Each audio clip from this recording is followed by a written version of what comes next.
Hey, welcome to Verified. This is a Web3 NFT podcast. Today I have the founders and the creators of Vapes NFT. It's a derivative project of Bored Apes and Invisible Friends, and the art is animated. It's really cool, and I'm excited to talk with them. I have Baxter, Blade, and 0100 ETH. We can just kind of go around and give a little introduction. Baxter, if you want to kick it off, or Yes, I would love to. And thank you so much for having us here. We're really excited about it. So just a little background on myself. I work currently as a QA engineer slash analyst in the med tech field. I've been nice. doing that for a little bit over 2 years now. Initially, I started in SaaS, or software as a service development, and now Mm-hmm. I'm kind of working with a mixture of both, that and hardware, within the med tech field. Mm-hmm. Uh, Before that, I was actually in sales. I tried real estate out for a little bit. Wasn't crazy about it. It wasn't quite the right fit. And then before that, I was a wine captain and server for about 5 years. And so Okay. I've made, I kind of went on a career journey. And so what happened was how I got into NFTs, I think is the main question is um early last year at my tech job, one of my coworkers was talking about NFTs and it Mm-hmm. really intrigued me. And I never have looked back. So here we are today talking. It's a pretty good summary. Yeah, I mean that's awesome. I It was 300. Again, I wasn't really paying too much attention to Bored Ape Yacht Club at the mm-hmm. time because I was just trying to learn about what the heck this NFT and Web3 thing was. Yeah, that makes And sense. certainly in my opinion, when a space is new, there's always Mm-hmm. going to be hype around certain things, right? Because it's the first. Yeah. But at the time, to be honest, I didn't really have any friends that could tell me about it. My coworker was kind of, had mentioned it passingly, but he wasn't super into it either. So I was really the first of my friends and predominantly my work environment that actually be, kind of dived into it and began to look at it further and explore it. So a lot of it was just like self-taught. Like I didn't know Mm-hmm. half of what I know today, if that makes sense. So, Yeah, and so who made the website, or did you have a website? I got in like as soon as I saw it. I think it was like day one on OpenSea, but I didn't mint it from the website. So did you guys? Who created that?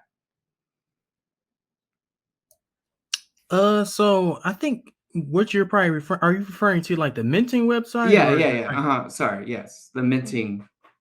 uh I kind of designed like the platform of how it would look, but we use a minting platform called One Mint. Oh, Um cool, cool, cool, cool. yeah, it was kind of a challenge to trying to learn the ins and outs of Mm-hmm. designing and incorporating a minting platform. Oh But I yeah. think in the future, we learn a lot from that experience, and think in the future we're gonna design a more intuitive minting platform in the future.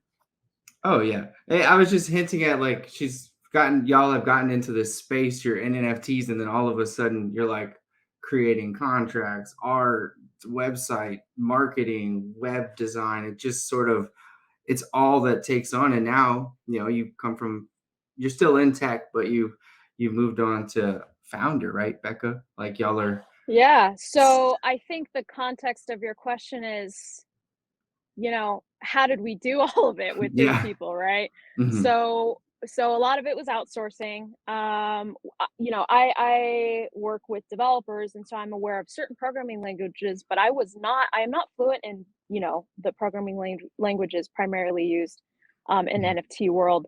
So we outsourced that.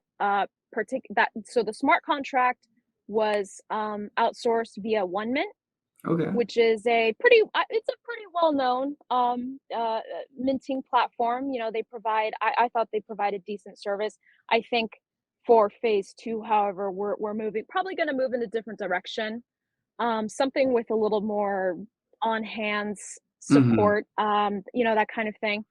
In regards to the website, most of that was Blade. He has had experience in his professional career with, user interface, user experience. I have as well, but, Yeah. in designing it, right? So I'm not necessarily a designer. I'm kind of more of like, if it makes sense, the mental architect, kind of like Okay. the person who's reading all of the books, and I've always had a fascination with essentially founding a company, which I have in the past, actually. So I have that experience, but this was a new endeavor for all of us, and we literally learned as we went along. You have to understand this. Vapes was in development for close to a year, Wow. Yeah, I and we know. had to overcome a ton of hurdles, a ton of learning on the job, a ton. When the market crashed, that was a huge mountain for us to climb, because we Yeah. were like, oh my god, what do we are can we even afford to still build this? Is this feasible? Is anybody going to want it? These are all questions that we were asking ourselves. Ultimately, as a team, we really just banded together and we said, no, we're going to do this. And even if it doesn't work out, and even if it's, no one likes it, we were just like, we're going to build it anyways, just to know that we could do this, and build something that was really, really cool and unique and interesting. I mean, you guys minted out, and no one can take that back from you. Especially in a bear market. It's fantastic. And yeah, let's hear a little bit about Blade or 0100. Thank you, Charles. So where should I begin? I guess for me, just to kind of tell you a bit about myself, I'm a techie at heart, always have been. I've always been a nerd, quote unquote. Huge gamer. I pretty much owned, almost every single console growing up. Nintendo 64, GameCube, Yeah, I the mean, Game Boy. Like, that was my life, man. Like, huge Pokemon guy, huge, card collector, Pogs and Slammers, the whole nine. Just like take 90s kid and throw it at a wall, and that's me in a nutshell, right? nice. But obviously, fast forward, 10, 20 years later, much older. When I was younger, I was doing like a lot of sales orientated jobs, and I worked predominantly in customer service based environments. So from an early age, I really and truly I got to learn how to interact and communicate with people effectively, right? Because, people management, or just people in general, it's like a can of worms. Everyone's so different, Yeah. or as Forrest Gump would say, life is like a box of chocolates. You never know what you're going to get. And that's exactly what my life was, working in retail. And, I finished high school, and my dad told me, he's like, hey, you could either continue studying, and of course, like, I'm young, I have no idea what I want to do, and it's like, I just know, like, I love tech and I love computers and love games. And he's like, or you can go and work and, start to support yourself. So, my friends always tell me that I'd like to take the long route to do everything. Like, there's no shortcuts in my life. Yeah. It's like a long cut. So I decided to go to work, right? I know, Yeah. me, young boisterous, be like, yeah, I'm gonna go out in the world and make some money, right? So at the time, stars in my eyes, I was working again in retail sales. And I remember, I think one of my first jobs was like a paper route. So I was a paper boy, and then I eventually got into like a local retail store where they sold like kind of like Party City. They sold like birthday gifts and accessories and that kind of thing. And then from there, I eventually ended up working in a retail electronics store. I think Future Shop was where I started in sales, and that was a different beast altogether, because that was all commission sales, So it really like taught me how to fight for every dollar, for lack of a better word. I did door-to-door sales at one point, and then I think the last stint I had in like, retail sales on the electronic side was working for Best Buy. And again, it was kind of hand in hand, because like, again, I love tech, and I was always working, with the latest and greatest technologies. So after I left that, I did, probably like a really short stint in high-end luxury retail goods. before finally landing my career in IT. And it was kind of weird because when you look at the path for me to get into IT, like right now I work as a system admin for a pretty large retail company. And I've been doing that for the past 7 years. So that's basically my background is, sales, customers, and tech, right? And I couldn't be happier. It's like you work so hard to get to that place where you're doing what you wanted to do as a child, and you kind of look back and say, wow, I did it, Oh yeah, absolutely. I think that's fantastic. So were you like IT help and then you kind of worked your way up? Interestingly enough, not really. No, I kind of saw an opportunity when I was working for the company that I am at now, and I always had the skill sets. That's the trouble, right? Like having the skill but not being able to demonstrate it or to show it to anyone. So when I saw the opportunity to move into their IT department, like I took it. I didn't even blink. So I applied for the job. I got the role, and then over the last 7 years, I more or less just worked my way higher and higher up the corporate ladder into, I guess more complicated expertise, right? So I mean, sysadmin, it's a good title, but it's actually a lot of work, and you have to be well versed in many different facets of the IT world. Given that like our company size is quite large, but our IT team is actually quite small in comparison. So a lot of my work involves delving into many different areas, wearing many different hats, and sometimes I feel like I don't really turn it off because in this day and age, like everyone has a mobile, everyone has smart devices, and you're just like a ping away. So if I don't like shut off my phone, then I don't truly stop working. But that's just been the way life has been so far, busy. Yeah, and now you've added to it, but in a good way, something you're creating and building, which is awesome. Yeah, and you know what? Like that's the crazy part because looking back, as Becca said, like this project took almost a year to put together, and initially in the early stages, it was like a roller coaster of emotions. Like there were so many things that happened, and I'm sure we'll get into that a bit later. But just to kind of wrap up, who am I? Like I'm a nerd. I'm a lover of all things tech. You got the smart home.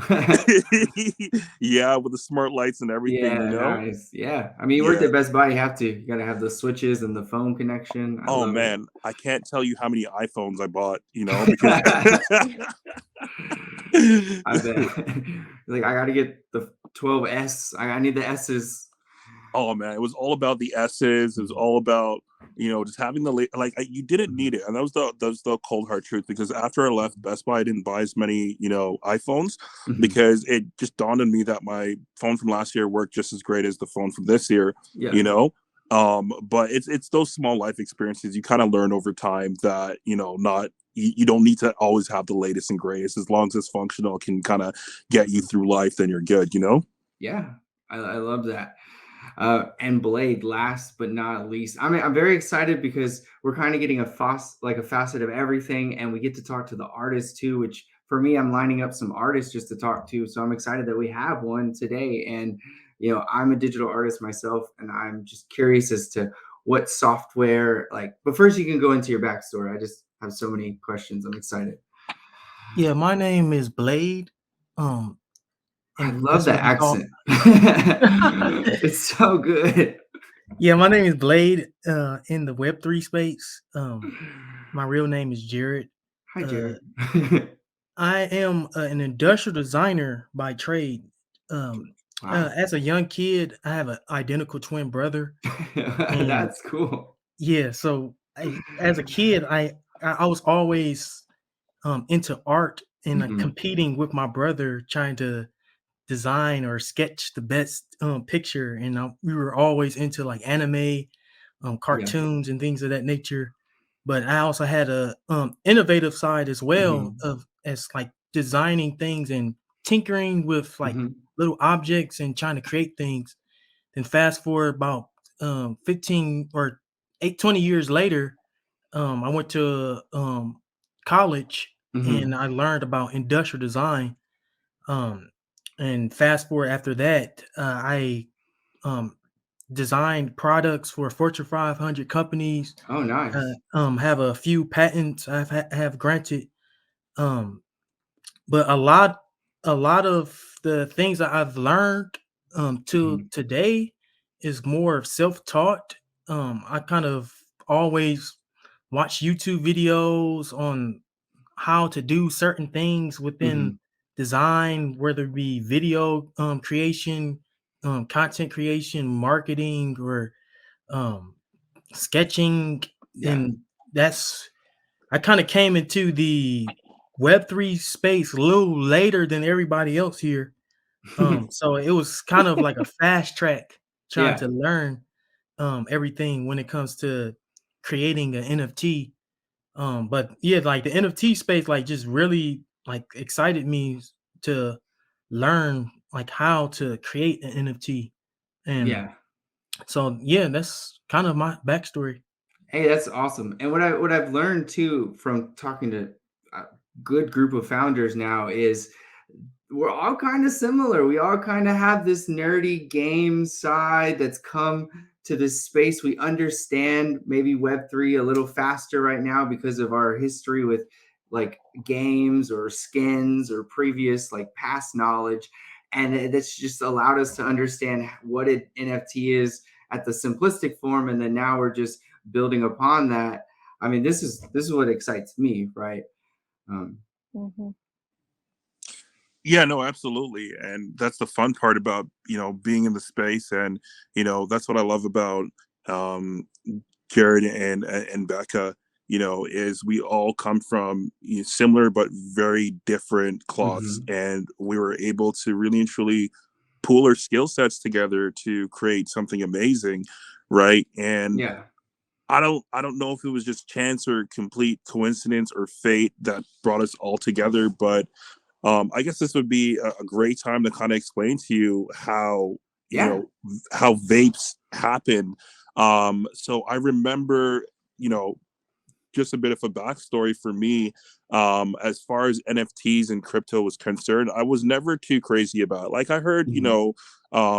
bits and pieces through the grapevine about it, and you hear of these like NFTs selling for like thousands and millions of Mhm. dollars, and it's like it's cool when you hear it, but then I never quite took it further than that. So Yeah. I remember back in 2020, I believe around November, right before Christmas, I started buying crypto. Just Mhm. randomly, I don't know why. I think there was a lot of pressure coming down by my government to kind of like outlaw it and make it difficult to acquire. So I'm like, oh well, if Mhm. they're trying to like make this thing hard for us to get, then I need to get some. Yeah. And after that, I just started like spiraling because Mhm. I'm an art guy. Like I love art. And I remember when I started looking at NFTs, I'm like, holy smokes, like these pieces of art look amazing. Like I Yeah. want to have it so badly, Mhm. So obviously, OpenSea was like the big dog in Mhm. terms of the marketplace to go to get your artwork, right? So Yeah. got my ETH, started buying up, pieces, and I just started collecting, and I remember, at the time this was when like the NFT craze was just like everything on Twitter, everything on socials was all NFTs. And it's like the further I got into it is like the deeper of a rabbit hole I'd go down. And you end up in all these Discord servers, these alpha channels, these DJ Okay. groups, and they're always trying to plug like the latest and greatest. And I Yeah. remember there was a project called Visible Apes. Like this is where it Mhm. all started. Visible Apes, that was back in March of 2021. So fast Mhm. forwarding a bit, I came across this project, and in order to get into this was when everyone's trying different metas, right? And at the Mhm. time, in order to get into the server, you need to hold the NFT. But the problem was the NFT was unreleased, and the project just magically appeared out of thin air one day, right? So Oh, okay. obviously everyone started like Yeah. FOMOing in It so was Mhm. hard. very shady. Yeah, But I'm it like, was so cheap. It was so cheap, and Yeah. I thought it was great. It was a great idea. I thought, well, what the heck? I'm gonna Yeah. spend a couple of bucks, and Mhm. then, anyways, that's where I met Hunterty. Yeah, so like I aped in, Becca aped in, Jared aped in, and like I know myself personally, I still have my pieces, but I bought like 12 pieces, and like, these are the next Bored Apes. Come on. Yeah. Yeah, Yeah. exactly. So I bought Mom, like I made it. I oh magically man. found my ape too. Like, use the credit card. Just Oh man, let me tell you, I thought I hit a gold mine because like God. we and then the thing is, this is the crazy part too, right? Because all the signs were there, you know, there was red flags like left, right, and center. But the thing was that sometimes we do dumb things because like we're so convinced, like, no, there's no way, right? So we're Yeah. all in the server. This server is like popping. I remember there was over like 10K people in the server. The community chat was like off the rails. Like the server just kept on going off. You know how if you don't turn off your notifications in Discord, that thing just goes ding ding ding ding ding all night, right? So yeah, that was that server. Met awesome folks in there, had great conversations, and I remember just everyone was like so excited for the project, and we just wanted the art. That was the main focus. Yeah. Like we just wanted this project to deliver. We prayed. We're like, please don't rug. Like, you know what I mean? And it was crazy because at the time I was working on the mod team. I got into the mod team because I was just super active, right? And that's what happens when you love something. You try to become a part of it. And I remember it was just so hard for us to like speak with the founder, and you know things weren't looking good, and they started to go from bad to worse, and the team was getting like very worried, and we're like, guys, like we can't get a hold of this dude. We don't think this project's gonna launch. Like all these people want to see this like great art, and it's not gonna happen. Like what are we gonna tell these guys? Because we had no relation to the project besides just you know modding the server, because every server needs great mods, right? And I remember it just got to a point where we're like, we just had to tell them like, listen, we don't think it's gonna happen. So we're gonna move to a new community, get like a temporary house, and start like doing things. I remember Becca, she was the first one in the server to be like, hey guys, like if this isn't gonna happen, why don't we just make our own project, right? At the time, like, you know, I laughed because I'm like, yo, who's this crazy girl like thinking that we're just gonna make her project? Like I don't know anything about making a project, you know. And we ended up in like a temporary server, and then Jared, Becca, and I, like, you know, we started talking like more seriously. We're like, okay, well, that project is rugged. Like, we're not never going to see the art. Everyone was like so devastated, and like, you know, I don't think I was ever rugged before until that point. And you know, you hear about it all the time, people getting rugged and scammed and losing their money, and you kind of just like, ha ha ha, that'll never happen to me. I'm too intelligent for that. Nope, joke was on me, right?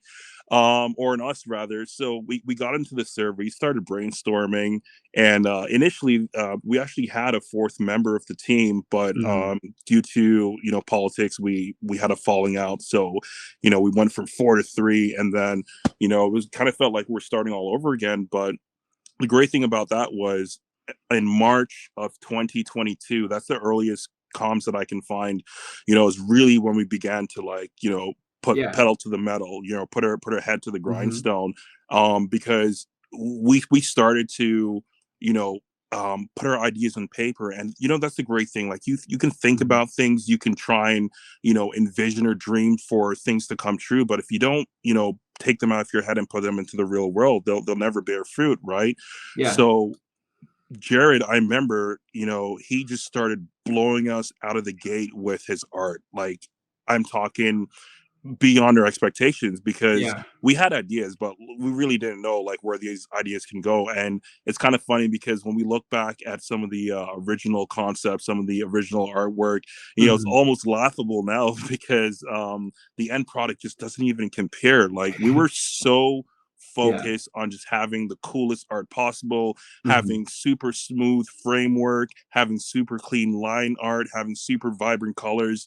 Like, it was the only thing that mattered to us, because we're like, listen, if we're going to do this, we're going to do this right. It doesn't matter how long it's going to take, because there was so many things happening in the market at the time. Like Becca was saying, there were so many uncertainties. We were like, okay, well, you know, when should we launch this project? Like, should we hurry up and get it out? And it's like, these were like very strong conversations that obviously didn't have a very easy yes or no answer. And I remember internally, you know, with our weekly meetings, we'd always debate these things, and at the end of the day, we kind of just said no. Like, you know, we promised to deliver the art, and we're going to deliver the best art we can with all the skill sets that we have. So fast forward a couple months later, I built our entire Discord server. We had Becca working on the socials and the marketing, and Jared, of course, just continuously refining, retuning the art, dropping tons of sneak peeks in the Discord.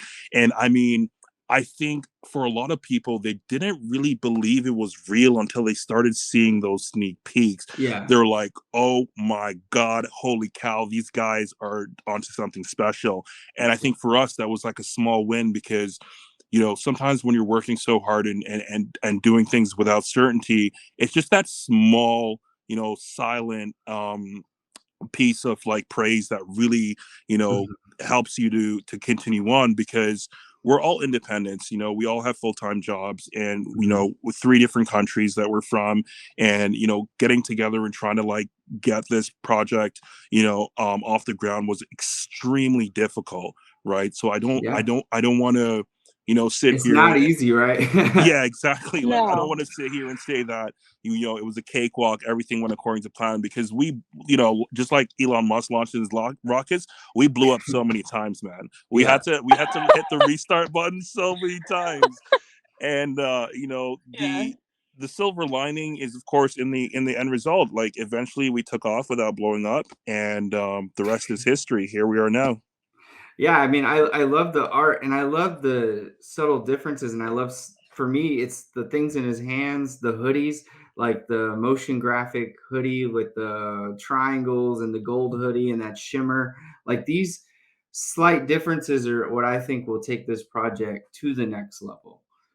It's funny that you mentioned that.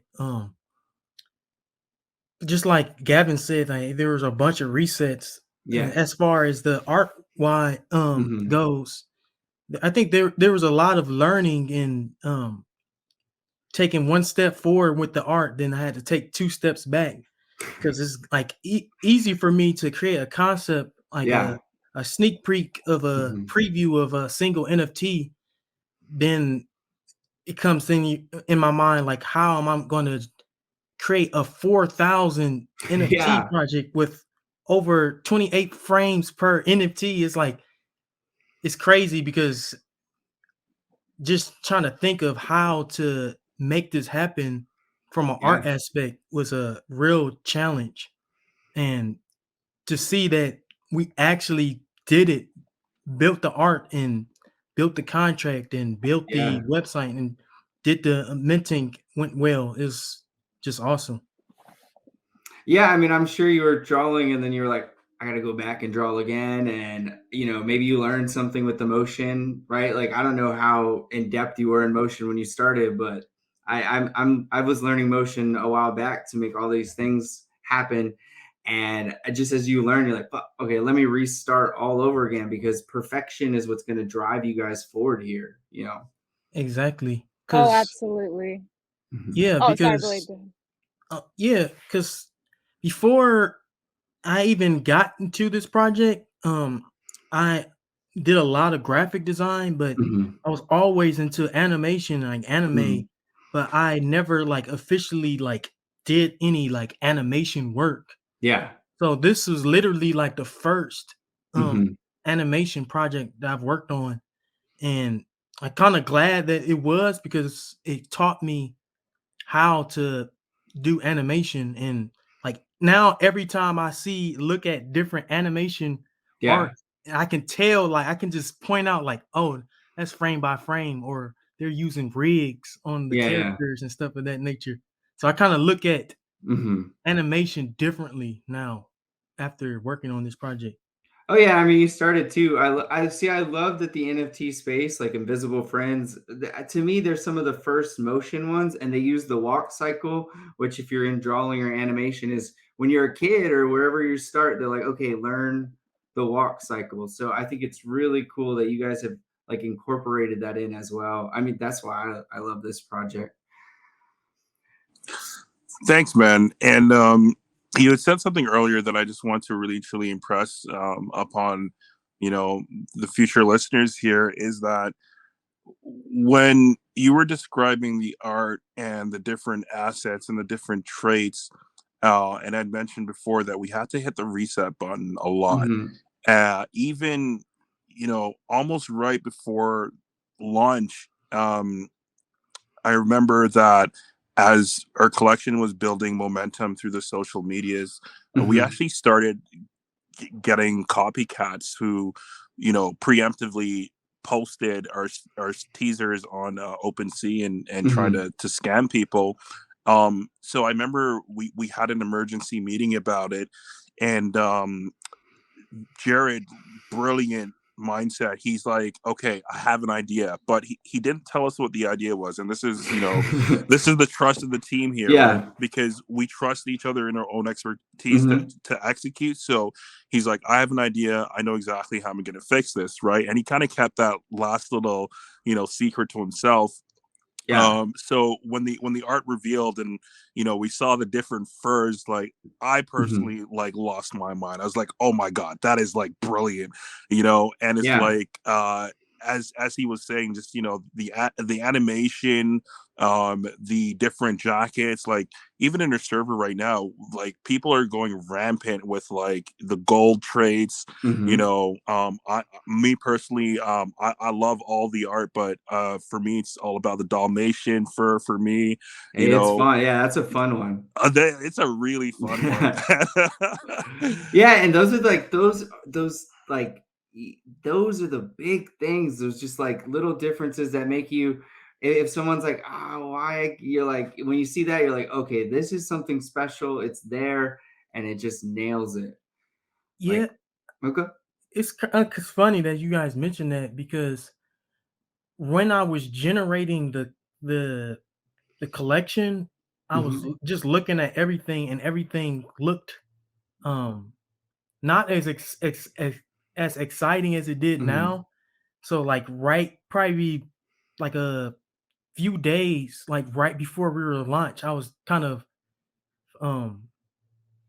panicking, because I was thinking like, I think this project is missing like a few things that make it like pop more. Yeah. That's when I just decided, I was like, I'm just gonna add these different furs and these different trippy moving jackets and different Oh, dude, you nailed it. So I was like, then when I saw them, I was like, yeah, I think this was the route to go. Instead of just going standard, let's make it pop. It's crazy too that you did that last minute. That's wild. Like you're just like, you knew it needed it, and then you hit it like right at the end. That's like talent. like Gavin said, like where people were uploading our teasers and sneak peeks to OpenSea, I was like, I'm gonna make some changes to the collection, so now we can differentiate ourselves from those scam projects, and people would 100% know this is the official Vapes. Yeah, and I love that. So whose idea was it to go with the apes and the invisible friends, like combination, like boom? So I can answer that question. Technically, we are a derivative, so that concept of, you know, we don't shy away from this. It's on our bio. It's everybody knows this. But that idea of Bored Ape Yacht Club mixed with Invisible Friends, that was from the prior collection that was rugged, that we took the template from. But what I remember in those stages, I said, "This is cool, but it's not great." And I said, and we have to create something far better than this. So if you've ever read 0 to 1, it's a book that Elon Musk talks about, and I've read it a few times. There's a rule in there that says if you want to win in a competitive, especially in a competitive market, your product or item has to be 10 times better than what anybody else has. Yes. If I were to speak, you know, I've thought about this a lot. Okay, so you know, why did vapes take off like it did, right? Because there's so many things, but I think it's because truly, personally, and I'm biased, we created something that's 10 times better than what's on the NFT market in general. And I don't think that's I don't think that's arrogant at all. I think people have seen that. They are constantly commenting on things that have that kind of subcontext. And but yeah, so that idea was not our own. We took it and we expanded upon it. And y'all were free mint, correct? Yes. See, that to Entirely me, free. is so huge because you didn't ask for anything. You first gave, right? You were giving your art. It could have dwindled out, but it's turning into something. It's picking up steam. It's growing. It's beautiful. And that's what this space like needs. And that's what I love about it is either you come in with your own community or you give to this community, you know, and what you guys did with it being free, I think really speaks a lot to each of y'all's nature and who y'all are. Thank you, Charles. And, you know, I just want to touch on that briefly and to say that when we started this, our only goal was to make our community whole again, right? And that's what really and truly drove us to stay up late nights, to have long meetings, to push ourselves outside of our comfort zone, right? And to take risks. And we really, you know, didn't know how things would turn out. And the project, like I said previously, had changed so many times in terms of, you know, how to execute on certain things. And I remember one of the conversations was, you know, should this be a charge project? Should it be a free project?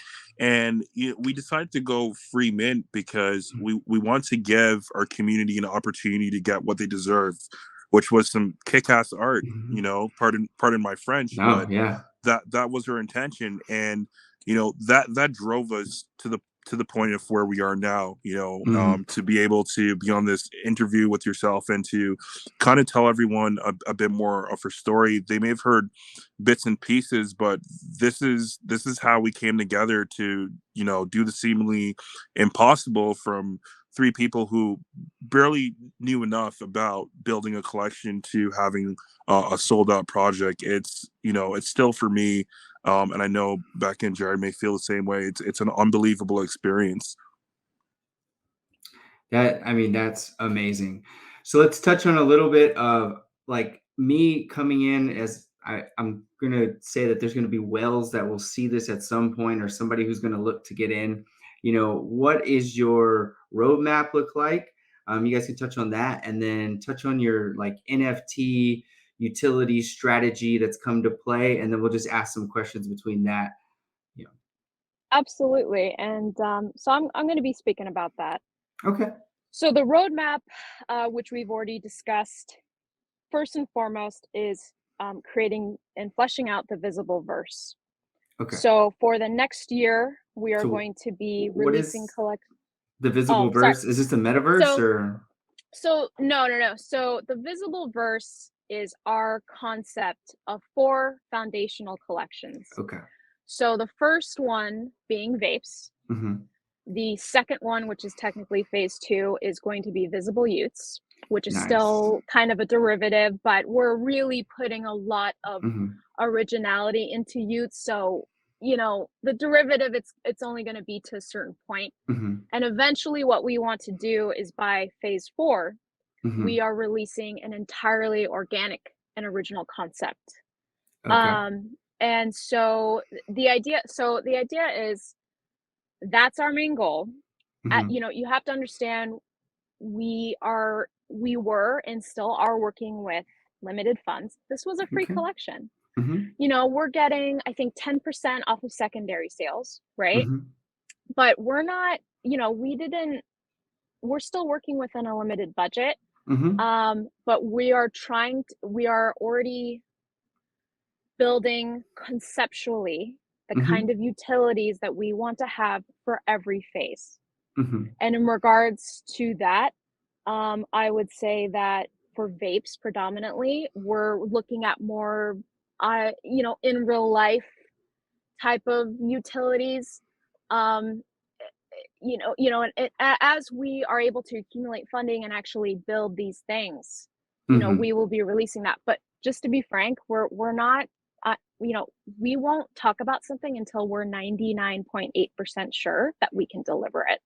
Right. And I think a big problem in space is that there is a lot of, you know, utility, but it's not, doesn't really bring a whole lot of value, you know, sustainable value to the communities long term. So 2 questions from that, but you never want to overpromise and underdeliver. So I respect that answer so much. And you'll have people just kind of throw all kinds of utility out there that just doesn't matter.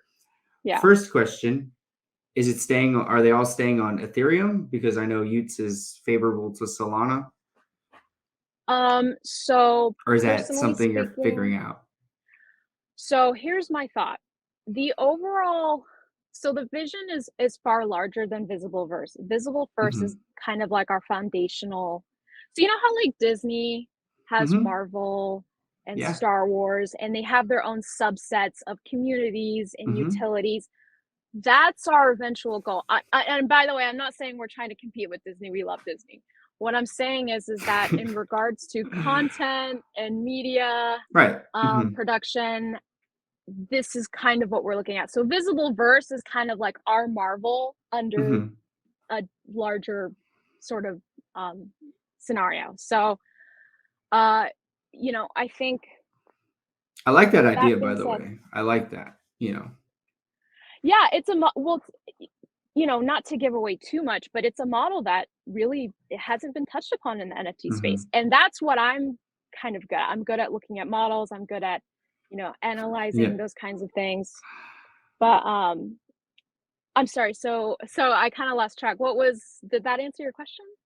Yeah, so that was, you know, well, sort of. It was because ULABSx is on Solana, so I instantly light bulb was like, oh, yeah, staying sorry. on Ethereum or Yeah, I have a little bit of ADHD. I got off on a tangent. Good. Will Visibleverse be entirely all phases be on Ethereum? Yes, that's correct. Okay. For the next collections, we are considering moving to possibly to different platforms. What I'm looking at long term is which concept is going to work best for which platform. Right now, Visibleverse absolutely will be 100% on Ethereum. Yeah.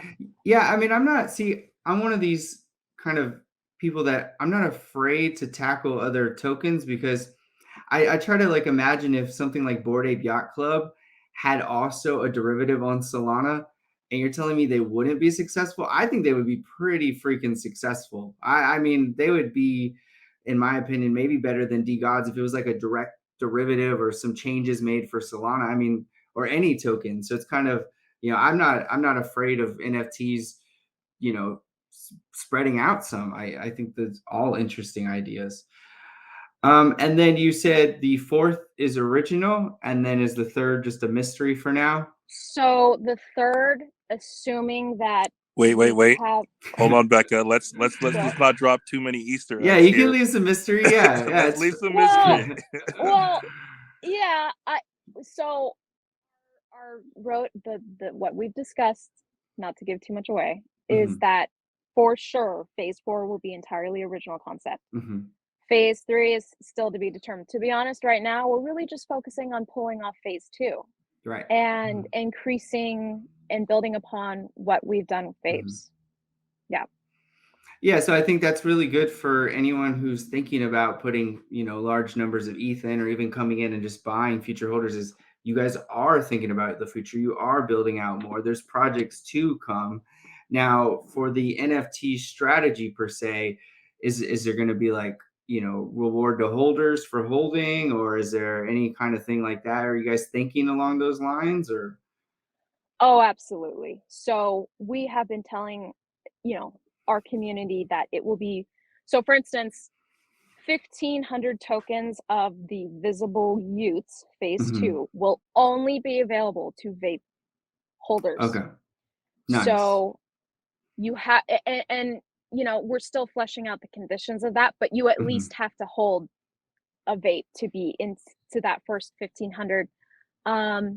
You know, and as we build out the phases, and I've told this again, it would be very wise for people to hold more than one vape.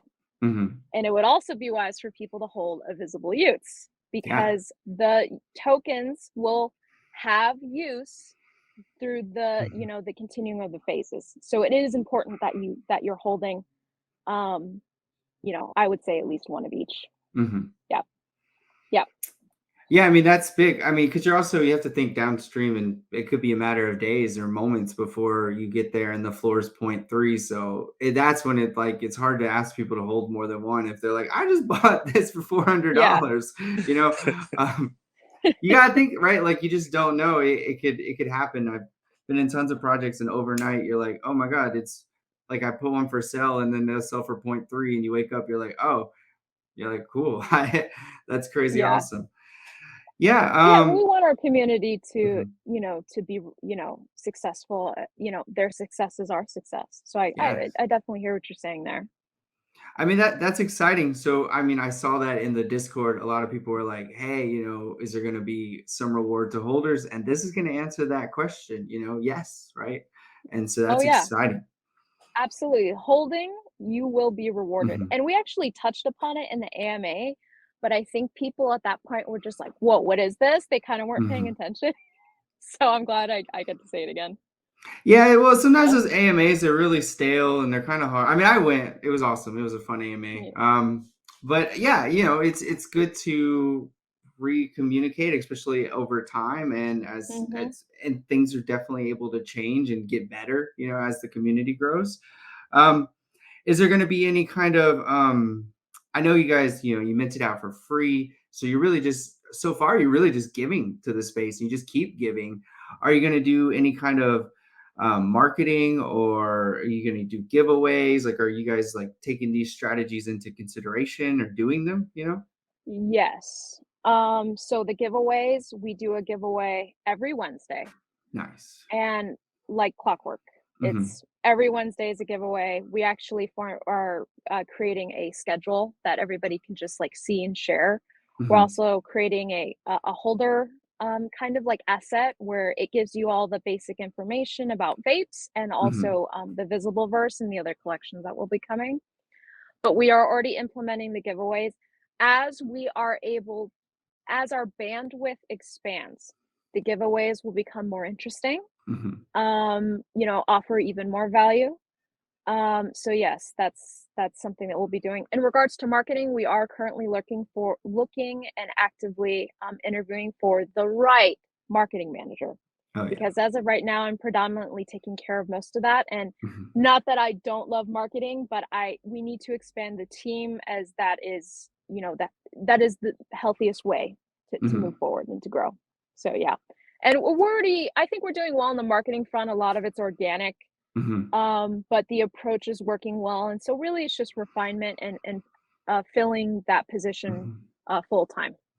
Yeah, I'm pretty sure Elon bought that Joker one. I'm just. Oh my god, that is the mystery of the hour. Everybody was like, "Who is this person?" And yeah, whoever it is, we love you. We thank you for supporting us. And yeah, it was really a thrill. I remember calling my teammates, telling them just like, "Oh my gosh, guys, Mhm. did you see this?" Like, "Oh my gosh."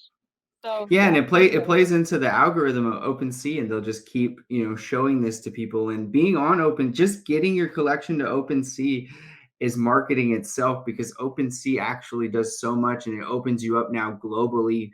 People from China, other countries all over the world can start to see your NFT. And when you do something like Trend, now what you guys did, which is huge, right? That brought in a lot more people, and eventually over time, hopefully everyone's diamond holders and they can see the value here. I did have some last questions for Blade as well. So Blade, what software did you use to draw these apes? I think starting off was just using Photoshop. Hmm. Um, but I would say probably For the animation too, like the timeline frame by frame, or did you use yes, like, because I think in the wow. beginning we were trying to figure out.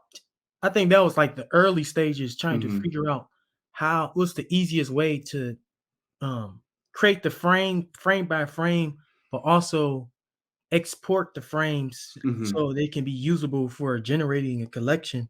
But Hmm. then I moved to Illustrator. Yeah. So it's a combination. I use both Yeah. Illustrator and Photoshop um to design. I was playing around with Adobe Animate. Yeah. That's something I'm still Hmm. learning. Mm, That's something that could be implemented into Hmm. our original collection on phase 4, but Yeah. yeah, but majority is the Adobe Creative Suite in general is what I use. Yeah, it looks great. It's so smooth. I'm actually shocked. So I love animation. I'm surprised you used Photoshop animation. I mean, it's a great tool. After Effects is a little, in my opinion, a little easier. So you went with the harder route, and it's a lot harder to keep everything clean too. So it looks Yeah, really good. like I typically design very different than everybody. Like I Hmm. kind of like I don't know if people would do like a traditional route, but I kind of just do whatever like I'm Hmm. used to or what Yeah. programs I'm used to using. And Hmm. as I say, like Illustrator is like the in Photoshop are like the top programs I use the most. So I just said I'm just gonna use what I can that works best for me and see if how I can um, do that, implement that into the vapes Yeah, collection. I love it too. You did such a good job, especially using the timeline and the animation. It looks really good. They're smooth. I'm also excited that you guys aren't 15-year-olds in Europe ready to rug us because man, if I get into another project and he finds out that it's like a teenager and like his group of friends and they're 17 and you're like, well, I just dropped an ETH that I'll never see again. Like Yeah, it's more like when is the pool. So I'm glad y'all are all seasoned and you know Yes. you guys have great social cues. You're very organized. You're on top of everything. The art looks amazing. I love that you failed, yet you drove through and you kept going. It tells me, hey, when other problems come up, you guys are going to plow through it, right? Like this is something that's exciting for me to hear. Absolutely. And, Yeah. as Jared just illustrated, we don't take shortcuts, Hmm. right? Like, we stick to our guns. We, do exactly what we say we're going to do. And, our goal is to deliver on our words, right? Hmm. Because in this industry, really, that's all you have, right? Yeah. So, thank you Yeah. for believing us. We thank the community for supporting us, and we're going to continue to brighten, impress, and delight. Nice. If you guys want to give me like a 60-second shill with Yes. your website, where to find you, all that fun stuff, go.